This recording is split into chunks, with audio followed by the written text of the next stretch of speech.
My guest began seeing visions as a child, and later he saw the last days of planet Earth. Next on this edition of It's Supernatural. Centuries have come and gone, offering wisdom and understanding throughout the ages. Today there should be nothing beyond one's power to discover, and yet the strange, unusual, and mysterious world of the supernatural defies understanding. Stay tuned for a unique and powerful investigation into a curious, undiscovered universe only on It's Supernatural. Hello, I'm Sid Roth, your investigative reporter, and I'm so looking forward to this show today. As my producer, Janie, tells me that she checked out this man with a number of her friends, and he has given them the most precise words that have come to pass. Ken Peters, let's go back. Even as a child, all of a sudden, visions started coming to you. Tell me the first one you can remember. The first one was, I was about 8 years old, I believe, doing a religious ceremony in our church. And it was called... You were Catholic? I was Catholic, yes, Roman Catholic. And the ceremony was called the Stations of the Cross. And we would pray the rosary over each station. And the stations were a mosaic picture of the week of Passion of Jesus. And I don't remember exactly which one it was, but as we were praying, I looked up, and the tile mosaic picture became like a television picture in front of my eyes, a movie. And Jesus was carrying the cross. It was at the point where he fell down with the cross, and Simon was called to carry the cross. So that's how it began. What effect did it have on you when you saw this? Oh, numerous. I mean, was it sort of like it was really happening in front of you, or was it just a television screen type of thing? Or it was very real. I had never experienced anything like that, so it was very strange at first, but very real. It seemed as though I was almost there watching that happen before my eyes. Difficult to explain, but yet it seemed very, very real. The pain that he was going through, the crowd, the chaos, it was frightening. I was just a young boy. What effect did it have on your life? It just about made me go crazy. You know, I never had heard of anything like that happening to anyone. Did you tell people? Yes, I did. And what reaction did they have? They thought the same of me. They thought I was off my rocker. You know, they thought that I had lost it so much as to see something like that. And you actually prayed that God would take this away from you. Yes. Why? The visions and the things that I began to see were wonderful. They were encouraging, but yet at the same time, these kinds of things weren't happening to my friends. And unusual things would happen to me. I might be at church and start crying, and I'd start seeing a vision or something. And why would you cry? I really don't know. I just felt God's power or God's presence or something, you know. At the time, I didn't know how to describe it. I didn't really know what was happening. So, peer pressure, you know, the pressure of my friends, family members kind of, you know, looking upon me strangely. So I wanted it to stop. And then, at age 21, something even stranger than that happened. Tell me about it. Well, I had went to sleep at night and began to have a dream. Sid, I don't normally remember my dreams. I'm sure I have dreams probably like you do, but I don't normally remember them. Or if you do, you remember maybe just a little bits sketchy. And pieces, yes. Yeah. This dream started, I was able to understand the starting point, the time it went through, and the ending point. It was a dream about pretty much the end of the earth that I could understand at the time. Halfway through the dream, I woke up frightened, terribly frightened, and just in a literal pool of perspiration in the bed. Did you tell your wife about it? Yes, I did, and she said I was having a nightmare. Well, you were, from what you told me. It was very frightening. I woke up, and I wasn't quite sure really what to do. I was quite a rebellious person at that point in my life. So praying, doing something like that. It wasn't one of my practices. But when I got up and began to pace the living room floor, I really felt a strong sense that I needed to read the Bible. Well, I didn't read the Bible. But I thought you were a practicing Catholic. Well, I was, but I didn't read the Bible. You know. Okay, so you had a Bible at least. Well, I actually, it was about 3:30, 4 o'clock in the morning. I went out to my garage and began to look through all the books that I had in boxes, and I found a Bible and ended up bringing it into the house, sat down in a rocking chair, and part of my habit is to always flip from a magazine from the back. Mm-hmm. And so I flipped to the back of the Bible and started at a portion called the Apocalypse. And I thought, well, I'll read this. I mean, I don't know what this means. Never had read it. Began to read maybe 3, 4, 5 chapters. Is this like the Book of Revelation? Book of Revelation. Okay. It didn't say that in my Bible, though. Okay. So that was pretty foreign to me. It didn't say it in my Bible either. I come from the Jewish background, but that's okay. Well, I wasn't quite sure what it was. You know, I really wasn't sure what apocalypse even meant. But after a brief time of reading, I fell back asleep. I fell asleep in the chair, and the dream started exactly at the point it stopped.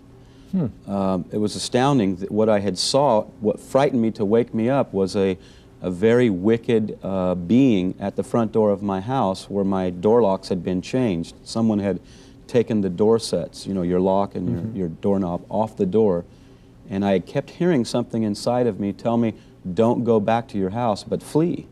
And there was much chaos going on during this dream. The dream seemed to take about maybe 3 or 4 years, you know, to transpire over time, to guess at it. And it seemed as though at this point, maybe a year or so had transpired in the dream. And so when I went to the door, there was this very frightening figure. I don't know what it was. It looked like a human. It was very dark, sinister looking, very frightening. And so I slammed the door shut, and that's when I woke up. Well, when I fell back asleep in the chair, the dream started at that exact point. And so I ran, I fled. And from that point, I met an individual who began to tell me about Jesus. And, you know, he began to tell me what had been going on because there was chaos. The police were no longer the law enforcement officers, but it was more like a military. I saw some military vehicles that recently I've seen now that I didn't know were in existence that now are. You saw them in your dream, and they didn't even exist at that time. Exactly. Saw them in the dream, didn't exist. At least to my knowing, I had never saw them in any pictures or anything. So what had happened is this man began to express to me the plan for a person to be converted to faith in Christ. And so I agreed with him, and then he began to expound to me what was going on in the world, because it was almost undescribable, the chaos. Well, hold that thought. We're going to be back in a moment. We're going to find out exactly what he saw for the last days of the world. Don't go away. Be right back.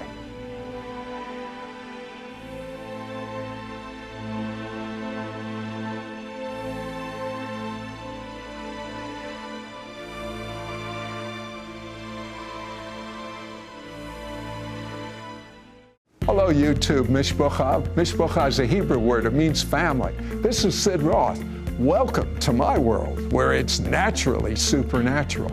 If you've been blessed by this show, please subscribe. Then click the bell so you won't miss a single episode of It's Supernatural. Hi, Sid Roth, your investigative reporter. I know you came back because Ken Peters, he had a dream. Knew nothing about the Bible, but in this dream he saw the last days of the world. And he saw vehicles that didn't even exist back then. It's just recently that these have come on the scene. But there was chaos going on, you said. Tell me, pick up from there. The chaos,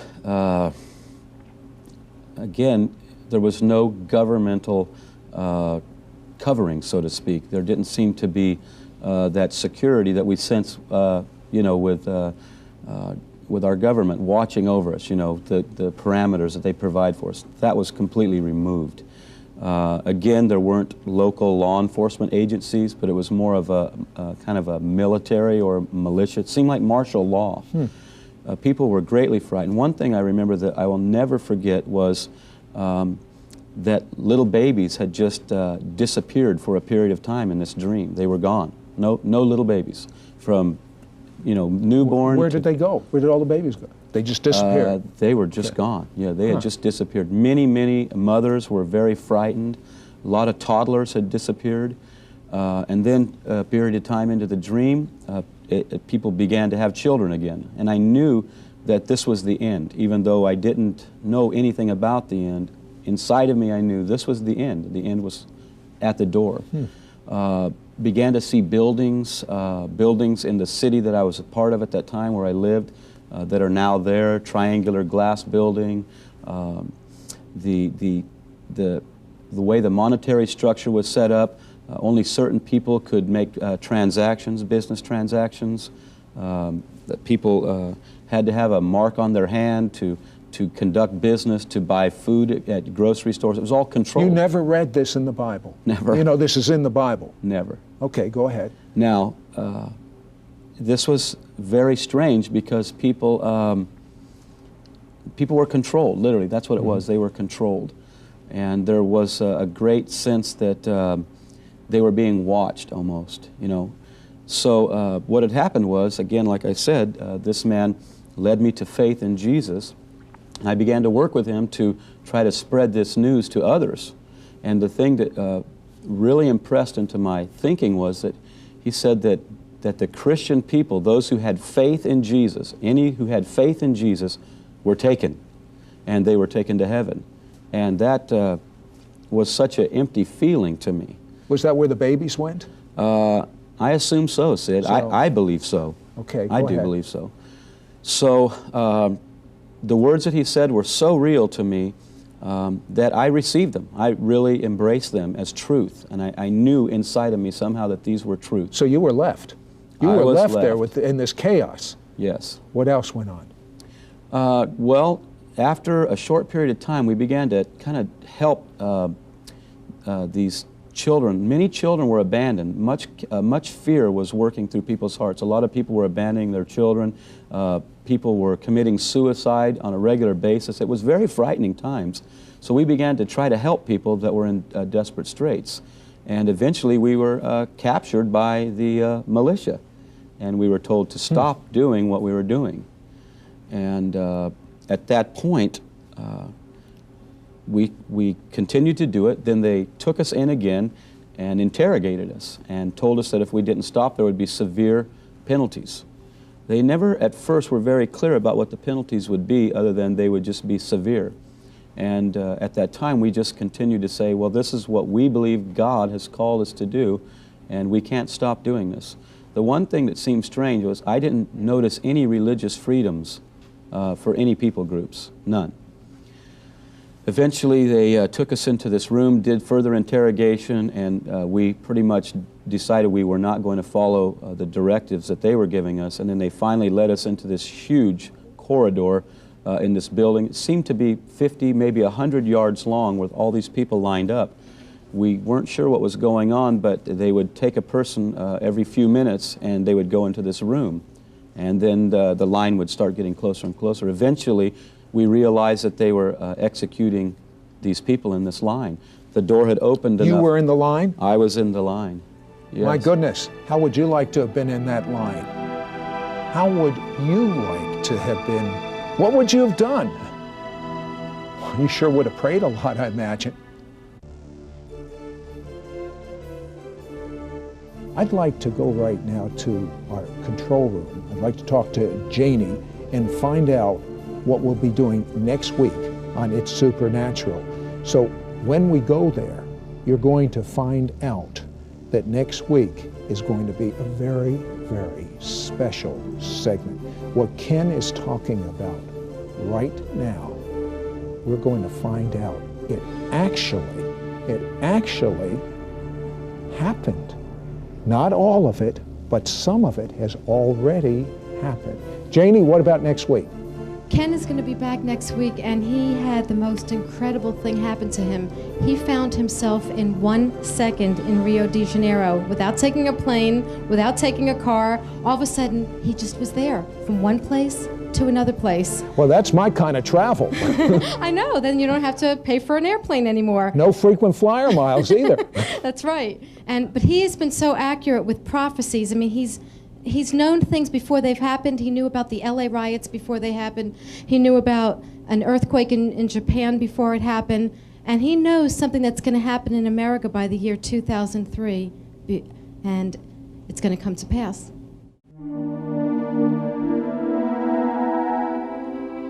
Hi, Sid Roth, your investigative reporter.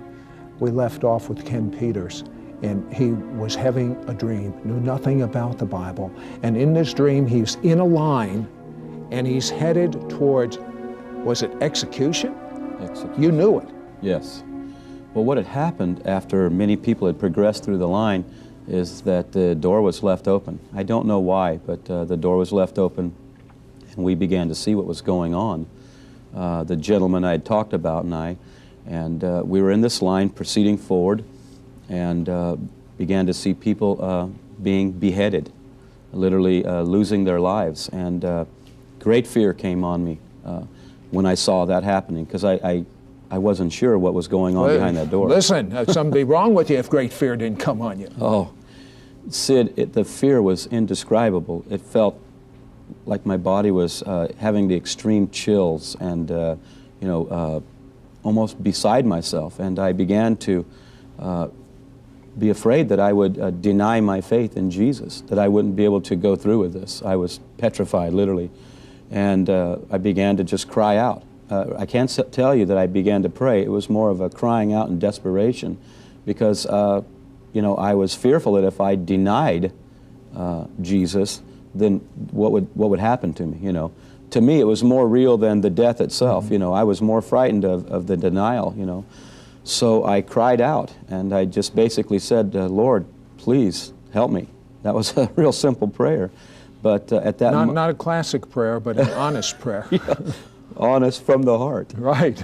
So as soon as I said that, Sid, I felt someone touch my shoulder, and I looked back behind me, because when my shoulder was touched, I just felt warmth go through my whole body. Again, I was almost, my teeth were almost chattering because of I was chilled almost with this fear, great fear.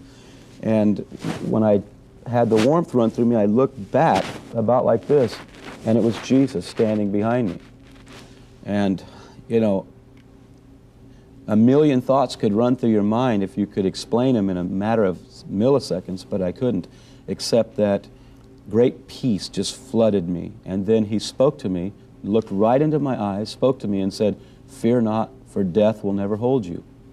And beknownst to me what those words meant, I was coming up to experience death. And just a few moments later, the individual that was ahead of me was executed, and then it was my turn.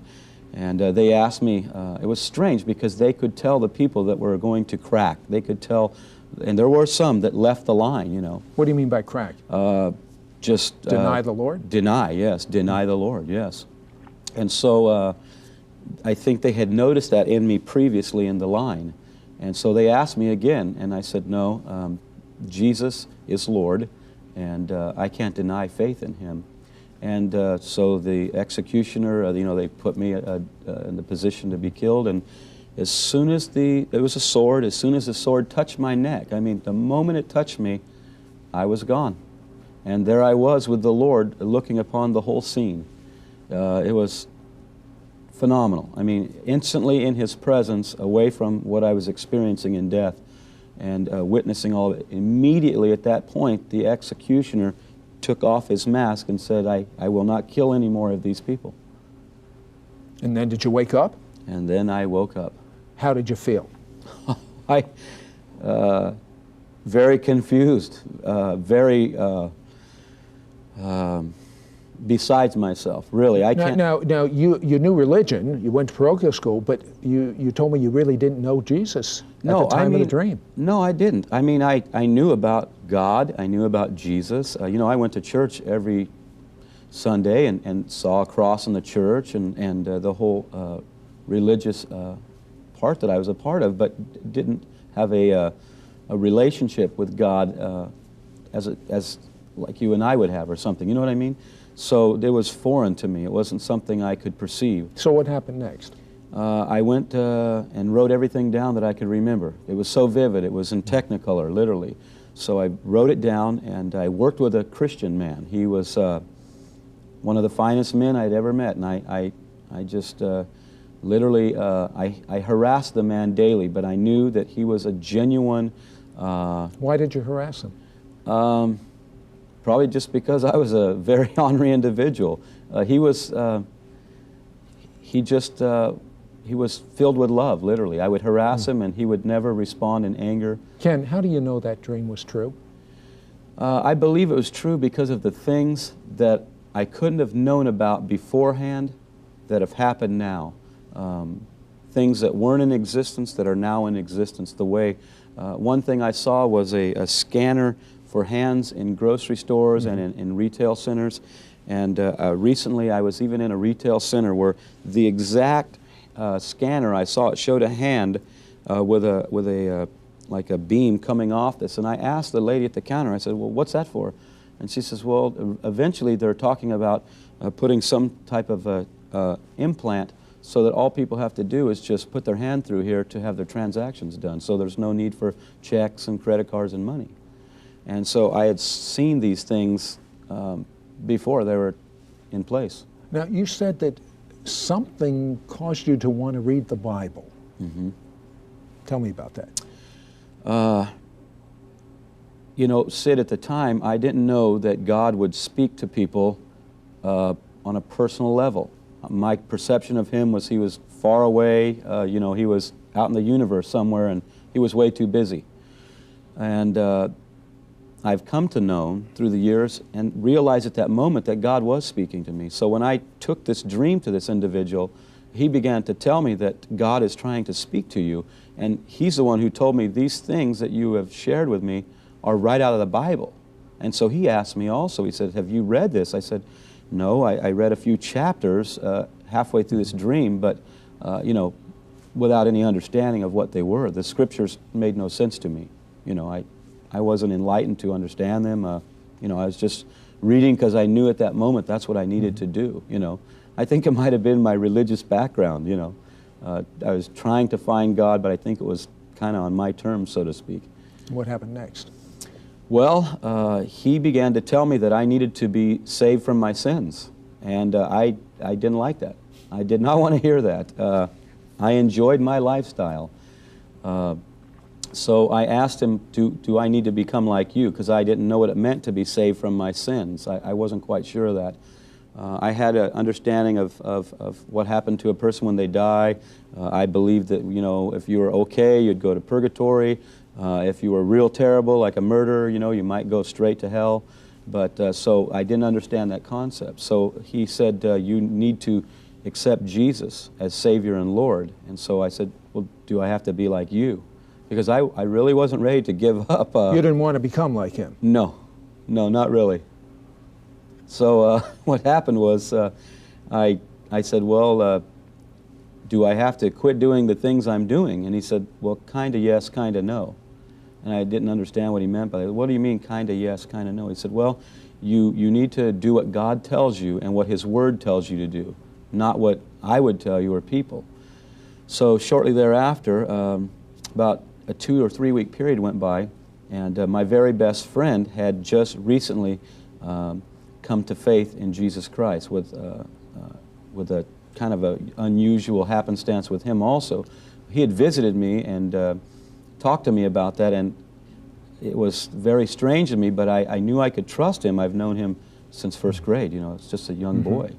So he invited me to a church service, and so I went to this church service. It was very unusual in my perception. Listen, it was so unusual in his perception. Something happened that normally doesn't happen. The pastor knew things that were going on inside of Ken, and he had no way of knowing it. And then this gift started getting refined and he began to know things about the future.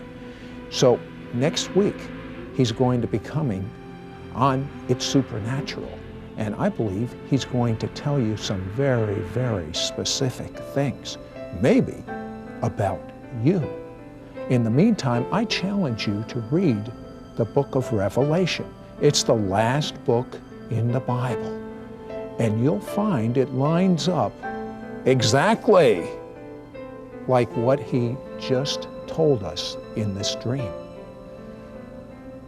In the meantime, as you read the book of Revelation, don't wait till next week.